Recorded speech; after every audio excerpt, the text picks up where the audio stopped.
Every horror movie killer has a mask, but the question isn't what they hide behind, it's why they kill it all.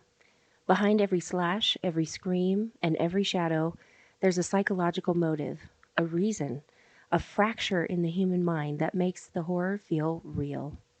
In this video, we're breaking down the psychology behind three of cinema's most iconic killers, Ghostface, Michael Myers, and Norman Bates, to uncover what they say about us. Ghostface is unique because it's not just one person, it's a role. In Scream, Billy Loomis and Stu Macher aren't possessed or traumatized, they're performing. They kill because they want to feel something, to matter, to become the star of their own movie. It's horror for an audience raised on horror.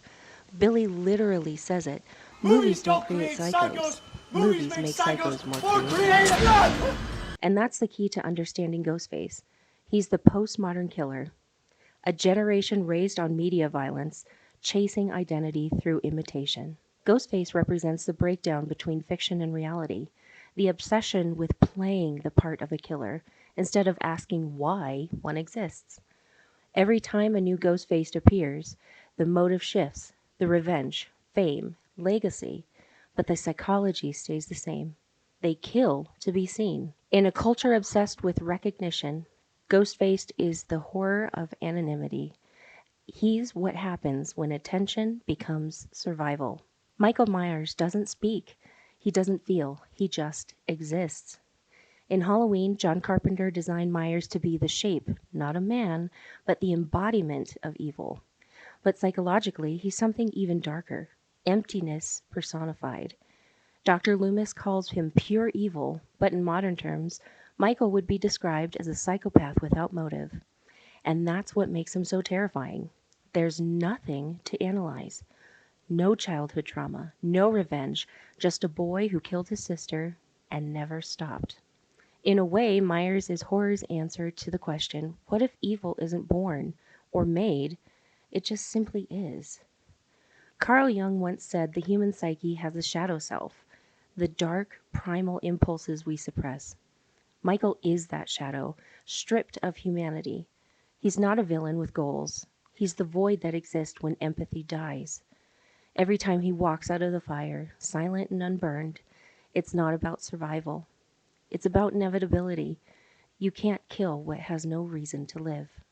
Before mass slashers, there was Norman Bates, quiet, polite, repressed. In Alfred Hitchcock's Psycho, Norman embodies one of horror's oldest psychological fears, the split identity. After murdering his overbearing mother, Norman couldn't live with the guilt, so he fractured. He created Mother as a separate personality to protect himself from what he'd done. What's terrifying isn't just the murder, it's the mental collapse that follows. Every time Norman speaks as Mother, we see the human mind fighting to contain its own horror. Unlike Michael, Norman's not evil, he's broken, and that's what makes him timeless. Norman Bates represents the horror of the human psyche turning against itself. It's not a monster chasing you, it's you chasing yourself. So what connects Ghostface, Michael Myers, and Norman Bates? There are three faces of the same psychological fear. Ghostface fears being invisible.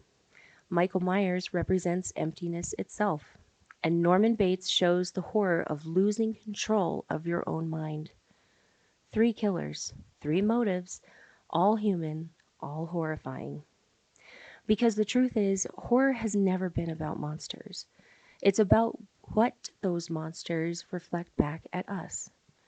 Every scream, every mask, every shadowed face is just a mirror, showing us what happens when identity breaks, when empathy dies, or when guilt consumes us. The scariest thing about these killers isn't that they exist in film, it's that they could exist in real life. And sometimes they already do. Thanks for watching. If you enjoyed this breakdown, hit like, subscribe, and tell me in the comments, whose mind should we explore next? Until next time, stay safe, stay curious, and remember, the mask always hides more than just a face.